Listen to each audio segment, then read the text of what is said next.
आपको उदाहरण बताएं, सदगुरु के रमज को कोई समझ नहीं पाया।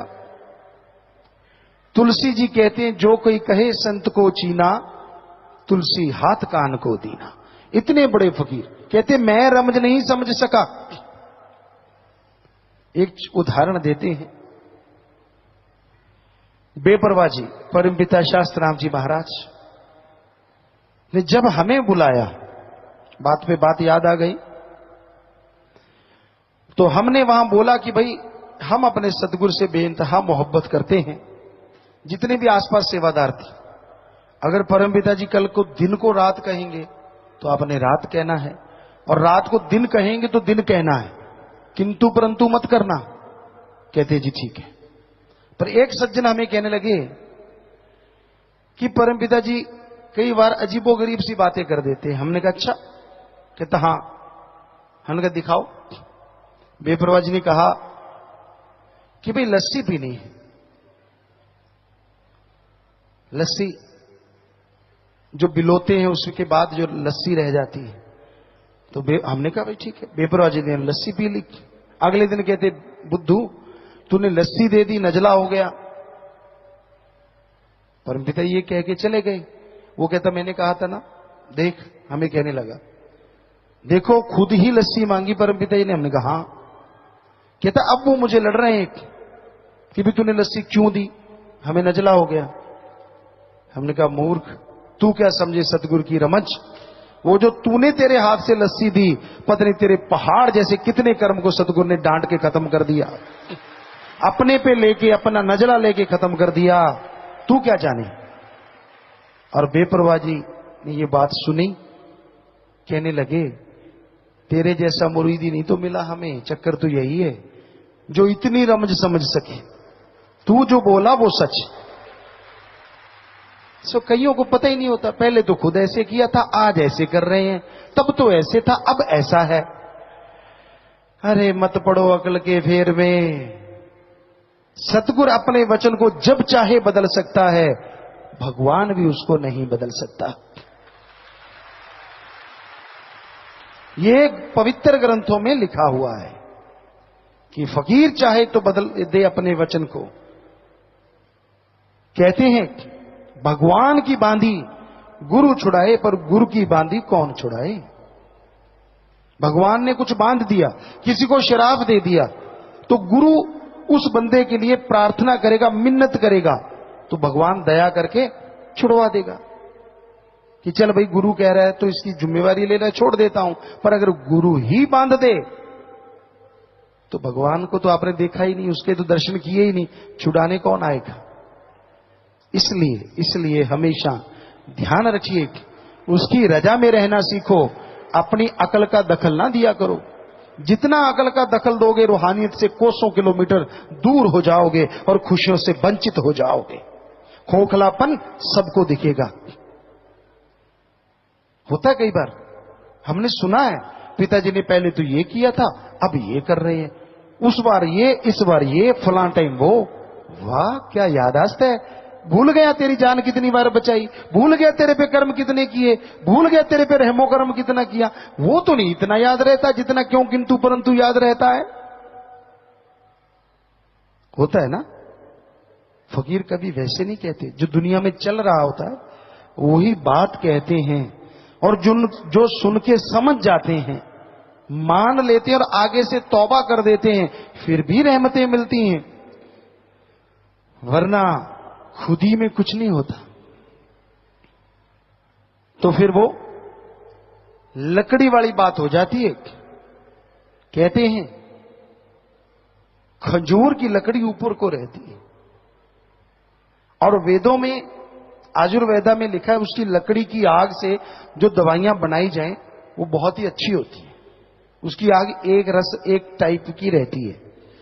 तो उसके बारे में एक शेर हम बोला करते हैं कि वो ऐसे रही, लकड़ी जल कोयला भई और कोयला जल भयो राख, कि उसका तो पीछा छूट गया।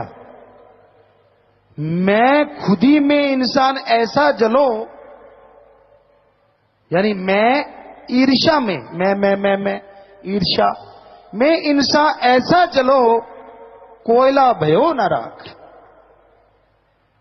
इंसान जब अपनी अकड़ पे आ जाता है ना, एक कहावत है, बिगड़ा मन गुरु का ना पीर का।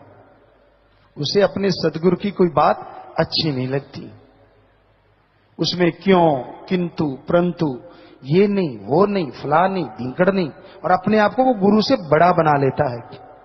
भूल जाता है वो तमाम चीजें जब छोटा होके हासिल की थी। भूल जाता है वो ऐशो आराम जब छोटा बना था तभी मिली थी। भूल जाता है उसका रहमो करम जब वो छोटा था। जब छोटा का मतलब उम्र में छोटा नहीं, जब कहता था मेरा सतगुरु वाह, वो तो गलत कह ही नहीं सकता, वो तो गलत कर ही नहीं सकता। जब उस रूप में छोटा था तो सारी रहमतें लूट ली, और जब अहंकार में आया तो फुल स्टॉप लग गया।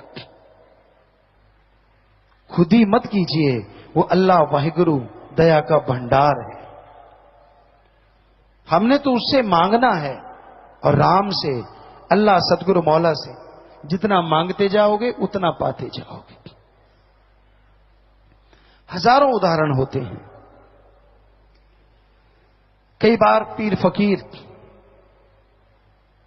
गुस्से में भी कुछ कह देते हैं। कबीर साहब ने ऐसे नहीं लिखा, संतों का क्रोध भी दाती होता है, दुनियादारी का प्यार भी घाती होता है। कई बेवकूफ होते हैं,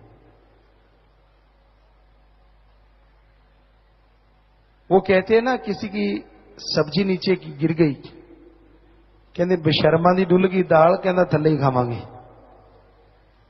कई बचपन से ऐसे होते हैं बेवकूफ टाइप, दूसरे उनको इस्तेमाल करते रहते हैं, करते रहते हैं, करते रहते हैं, वो उनके इस्तेमाल में आते रहते हैं, उनका काम करते रहते हैं, और उनको मजा होता है यार अच्छा बेवकूफ बनाया। यानी बचपन से ही चलता है उनके साथ, वो बेवकूफ थे, बेवकूफ बने ही रहते, कभी बदलते नहीं। ऐसा हमने देखा है।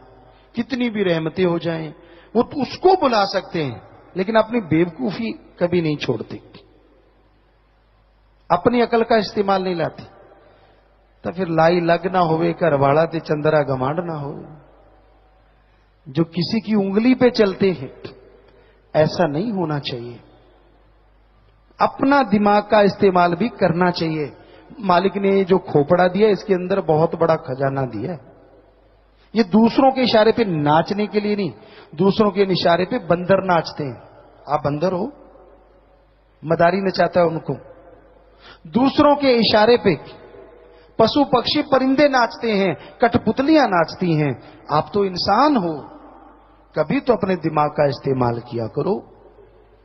परमात्मा ने जो रहमत की है, कभी तो उसका इस्तेमाल किया करो।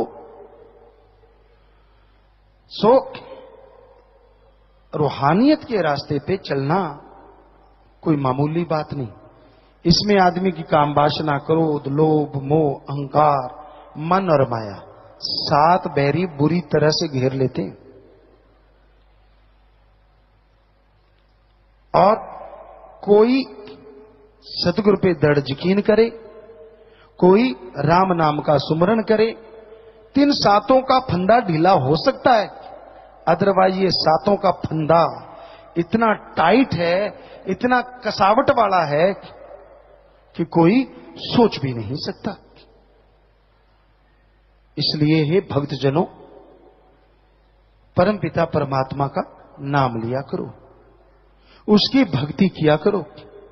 जो नाम लेते हैं यहां भी निज धाम की खुशियां लेते हैं, और मरने के बाद भी वो निज धाम जाया करते हैं। हम सीधी भाषा में कबीर जी का दोहा आपको सुनाएं, गुरुमुख मरे क्या रोइए, जो अपने घर जाए, रोइए मनमुख बापड़े, जो हाट न हाट बिकाए। सो गुरु से प्यार करता है, वो मालिक की गोद में बैठ के निज धाम जाता है।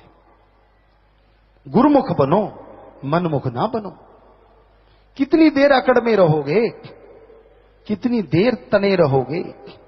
आपको बताया खजूर तनी रहती है, उसकी लकड़ी जल्दी काट ली जाती, क्योंकि वो वेदों में लिखा है कि ज्यादा काम आती है दवाइयों में। और बेरी को कोई काटता ही नहीं, क्यों? उसकी लकड़ी काम की नहीं होती। पर आपको पता है गरीबों में बेरी के जो फल होते हैं वो सेब संतरों से भी ज्यादा विटामिन वाले होते हैं। और वो झुकी रहती है बेचारी, ना उसकी लकड़ी काम की, पर उसमें फल लगता है बहुत ज्यादा, इसलिए लोग काटते ही नहीं उसको, या लकड़ी काम आएगी नहीं, और जीती है तो ये बच्चों के भी काम आएगी। तो इसलिए अकड़ो मत, खुद ही मत करो, और अपने दिमाग का इस्तेमाल करके अच्छे कर्म करो। हम नहीं कहते आपका रास्ता कैसा है, आपका दोस्त कैसा है, आपका संगी साथी जीवन साथी कैसा है, पर बुद्धि विवेक से तो काम लो। आपका सदगुरु कैसा है, क्या उसने आपकी गरज पूरी नहीं की? अजी ऐसी पूरी की जो आप कल्पना भी नहीं कर सकते। क्या आप जिंदगी कहीं से ला सकते हो? क्या आप भयानक बीमारी जिससे डॉक्टर लाइलाज कह दें, क्या अपनी अकल से या अपने उन यार दोस्त चमचे वालों से ठीक करवा सकते थे? तो फिर चमचागिरी नहीं छोड़ी, सदगुरु को छोड़ रखा है। समय का क्या पता, आने वाले समय में कैसी करवट ले, क्या होने वाला है, फिर क्या करोगे? क्या जिनकी चमचागिरी कर रहे हो वो बचाएंगे? क्या वो कर्म काट देंगे आपके? कभी तो बुद्धि से काम लो, कभी तो विवेक का काम लो। हर टाइम जो मन को भाए वो ही गाता है, और जब महान मन का पहाड़ टूट जाता है फिर कुर्लाता और चिल्लाता है, फिर बचाने कोई संगी साथी रिश्तेदार नहीं आता है। यारी रखी उस सतगुरु मौला से तो मरने से पहले, जितने बार मरते हो हर मरने से पहले आके उंगली पकड़ के बचाता है, वो उंगली पकड़ के बचाता है। सो उससे यारी रखो ना, जो दोनों जहान का यार है, वो अल्लाह वाहिगुरु राम सतगुरु मौला है। वो नहीं छोड़ेगा, दुनिया कुछ भी बोले, उसने जिसका एक बार हाथ पकड़ लिया वो नहीं छोड़ता, नहीं छोड़ता, नहीं छोड़ता। आप लाख हाथ झटको, आप लाख हाथ छुड़ाओ, वो नहीं छोड़ता, क्योंकि उसको आपकी जिम्मेवारी हो जाती है जब वो आपको गुरुमंत्र देता है कि भाई ये मेरे बच्चे हैं। आप उनकी निंदा करो, आप उनको गाली भी देते हो, कोई फर्क नहीं पड़ता, क्योंकि वो तो फकीर है। फकीर की इज्जत इसी में होती है कि वो परमपिता परमात्मा के गुण गाता है। कोई उसे गाली दे, कोई उसे गलत बोले, राम जाने उसका काम जाने, पर वो सबके लिए मालिक से हमेशा ठंडी निगाह रखें, यही अरदास करता है, यही दुआ उसके चरणों में रखता है। कभी किसी का बुरा नहीं सोचता फकीर, हालांकि उनका बुरा सोचने वालों की कमी नहीं होती। कामादे आके टगे नहीं मरते। जिस सतगुरु मौला जिस दिए को रोशन कर दे, अरे काल तूफानों में क्या ताकत, उसकी लौ को डगमगा भी सके बुझाना तो दूर की बात है। सो परम पिता परमात्मा वो राम जिसका निगहबान होता है, वो कभी भी कोई चोट नहीं खाता। आप